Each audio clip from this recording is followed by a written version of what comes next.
نمازوں کے علاوہ، خاص مواقع کے علاوہ دن میں جب بھی آپ چاہیں درود شریف پڑھ سکتے ہیں، لیکن عام دنوں کے علاوہ جمعے کے دن خصوصی طور پر درود شریف پڑھنے کی تاکید ہے، کیونکہ آپ نے اس کا خود حکم دیا. آپ صلی اللہ علیہ وسلم نے فرمایا جمعہ کے روز کثرت سے مجھ پر درود پڑھا کرو، جو آدمی جمعہ کے روز مجھ پر درود بھیجتا ہے وہ میرے سامنے پیش کیا جاتا ہے.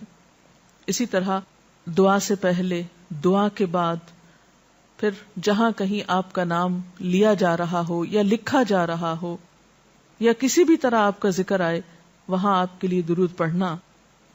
اسی طرح مسجد میں داخل ہوتے وقت درود شریف پڑھنا، مسجد سے نکلتے وقت درود شریف پڑھنا، پھر نماز سے فارغ ہونے کے بعد درود شریف پڑھنا.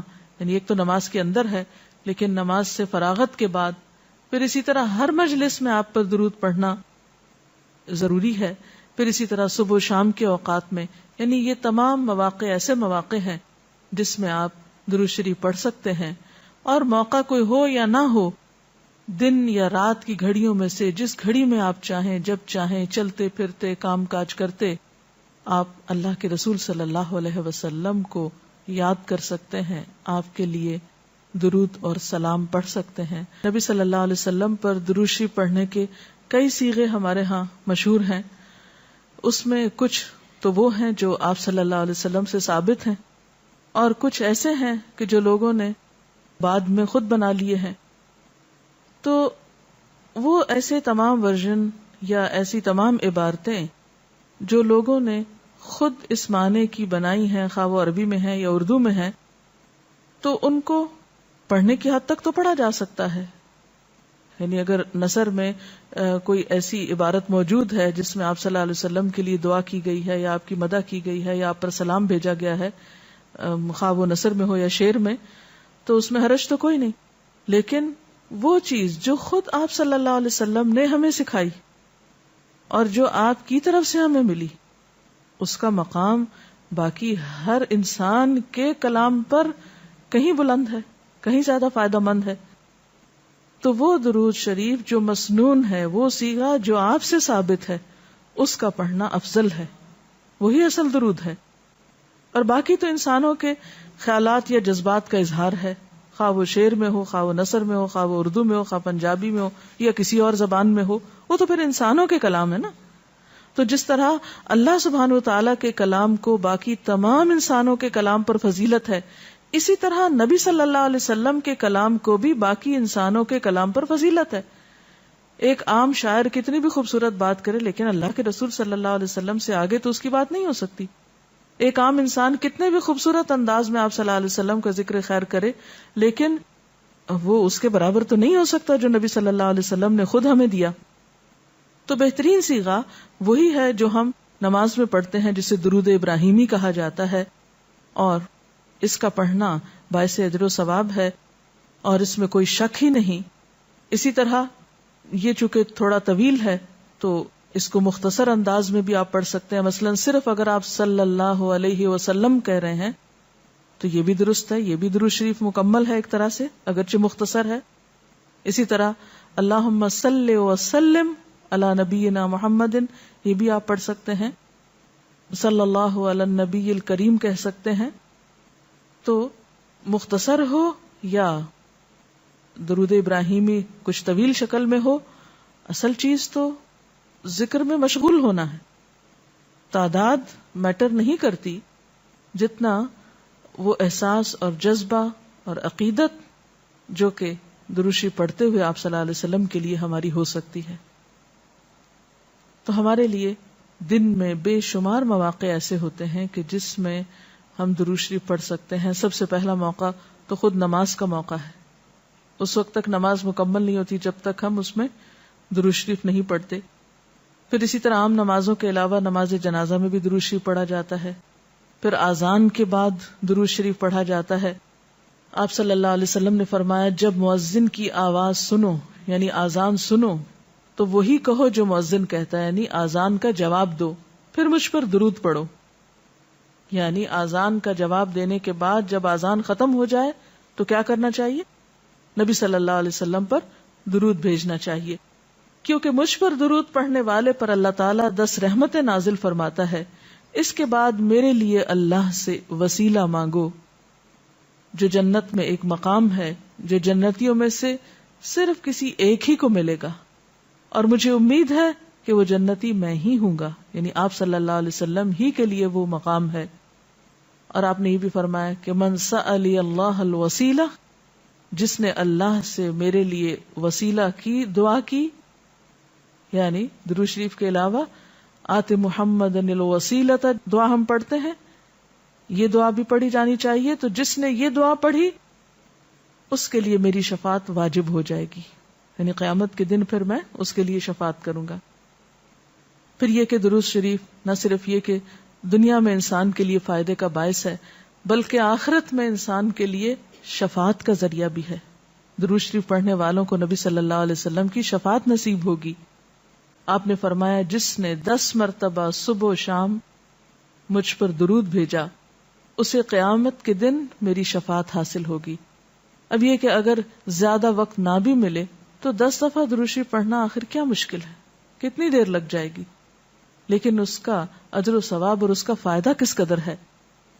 پھر اسی طرح درود شریف دعاؤں کی قبولیت کا ذریعہ بھی بنتا ہے، یعنی اگر دعا کرنے سے پہلے درود شریف پڑھا جائے اللہ تعالیٰ کی حمد و ثنا کے بعد تو اس سے دعا کی قبولیت میں اضافہ ہوتا ہے. نبی صلی اللہ علیہ وسلم کے ساتھ حضرت عبداللہ بن مسعود اور حضرت ابوبکر اور حضرت عمر تشریف فرما تھے. تو حضرت عبداللہ بن مسعود کہتے ہیں کہ میں نماز پڑھ رہا تھا، میں بیٹھا تو پہلے اللہ تعالیٰ کی حمد و ثنا کی، پھر آپ پر درود بھیجا، پھر اپنے لیے دعا کی. تو آپ نے فرمایا اللہ سے مانگو ضرور دیے جاؤ گے، یعنی جس طریقے سے تم نے دعا کی ہے کہ پہلے اللہ تعالیٰ کی حمد و ثنا کی ہے پھر درود شریف پڑھا ہے، تو اب جو بھی تم دعا مانگو گے وہ دعا قبول ہوگی. پھر اسی طرح ہم دیکھتے ہیں کہ درود شریف نیکیوں کا دروازہ کھولتا ہے، نیکیوں میں اضافے کا ذریعہ بنتا ہے. آپ نے فرمایا جس نے مجھ پر ایک دفعہ درود بھیجا اللہ تعالیٰ اس کے نامہ اعمال میں 10 نیکیاں لکھے گا. پھر اسی طرح فرشتوں کی دعائیں آتی ہیں اس شخص کے لیے جو درود شریف پڑھتا ہے. رسول اللہ صلی اللہ علیہ وسلم نے فرمایا جب تک کوئی مسلمان مجھ پر درود بھیجتا رہتا ہے اس وقت تک فرشتے اس کے لیے دعائیں رحمت کرتے رہتے ہیں. یعنی آپ درود شریف پڑھیں تو فرشتے آپ کے لیے دعا کرنے میں لگ جاتے ہیں. اب جو چاہے کم پڑھے اور جو چاہے زیادہ پڑھے، یعنی کتنی دعائیں چاہیے اس کو.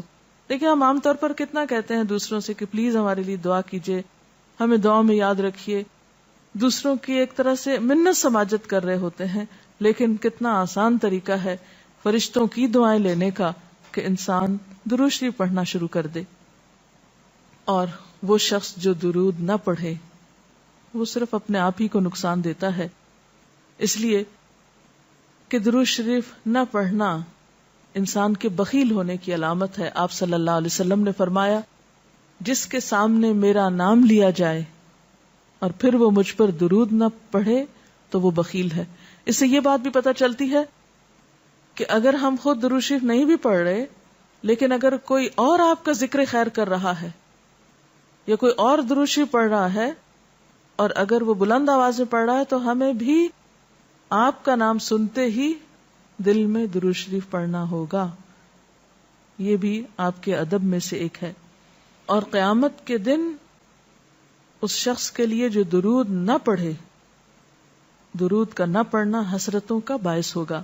حضرت ابو ہریرہ رضی اللہ تعالی عنہ کہتے ہیں کہ رسول اللہ صلی اللہ علیہ وسلم نے فرمایا جس مجلس میں لوگ اللہ کا ذکر نہ کریں، یعنی اکٹھے ہوئے ہیں دنیا بھر کی باتیں کی لیکن اللہ سبحانہ و تعالیٰ کی کوئی بات نہیں کی، اور نبی صلی اللہ علیہ وسلم پر درود نہ بھیجیں، یعنی نہ تو اللہ کا ذکر کیا اور نہ ہی آپ پر درود بھیجا، وہ مجلس قیامت کے دن انسان کے لیے حسرت کا باعث ہوگی. انسان اس پر پچھتائے گا، خواہ وہ اپنے نیک اعمال کے بدلے میں جنت میں چلا ہی جائے.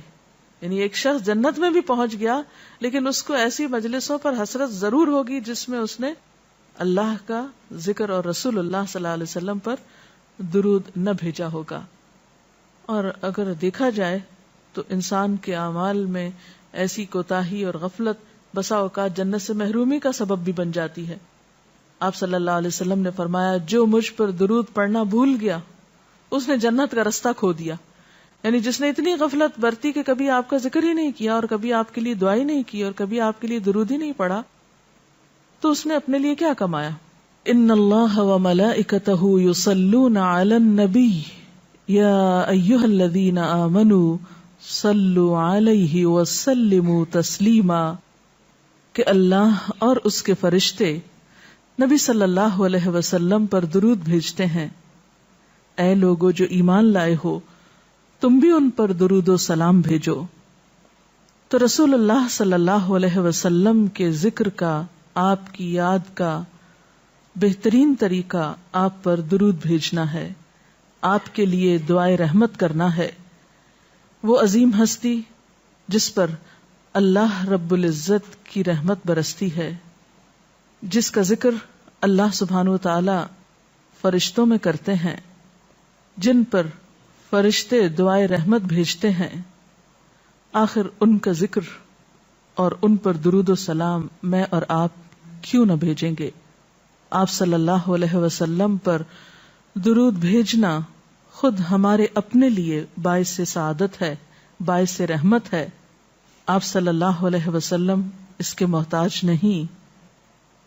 مشرق ہو یا مغرب, شمال ہو یا جنوب, دنیا کے گوشے گوشے میں آپ کا ذکر خیر ہو رہا ہے, دن رات, آذانوں میں, نمازوں میں, جہاں جہاں آپ کا نام لیا جائے.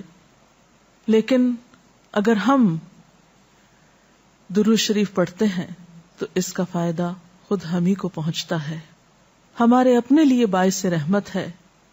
تمام غموں, دکھوں, تکلیفوں, مصیبتوں اور پریشانیوں سے نکلنے کا راستہ ہے, درجات کی بلندی کا ذریعہ ہے.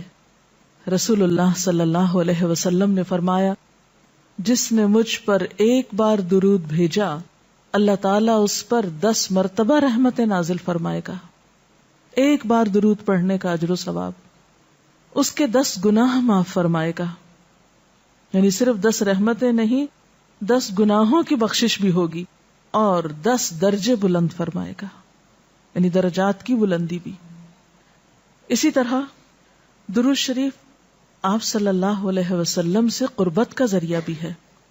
حدیث پاک میں آتا ہے, قال رسول اللہ صلی اللہ علیہ وسلم اول الناس بی یوم القیامت اکثرهم علی صلاۃ, قیامت کے روز مجھ سے سب سے زیادہ قریب لوگ وہ لوگ ہوں گے جو دنیا میں سب سے زیادہ مجھ پر درود بھیجنے والے تھے.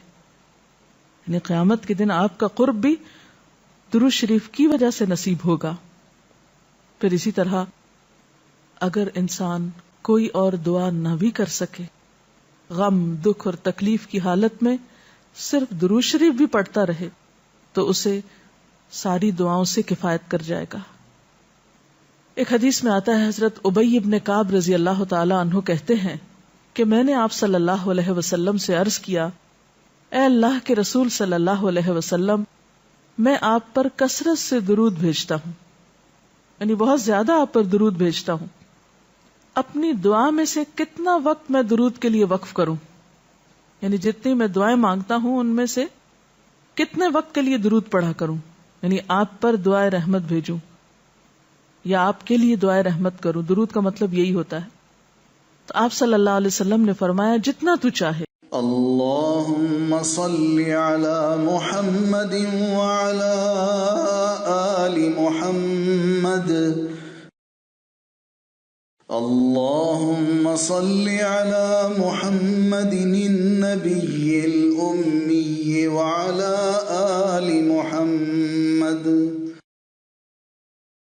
اللہم صلی علی محمد عبدک ورسولک كما صليت على إبراهيم وبارك على محمد وعلى آل محمد كما باركت على إبراهيم وآل إبراهيم. اللهم صل على محمد وعلى آل محمد كما صليت على إبراهيم وعلى آل إبراهيم إنك حميد مجيد. اللهم بارك على محمد وعلى آل محمد كما باركت على إبراهيم وعلى آل إبراهيم إنك حميد مجيد.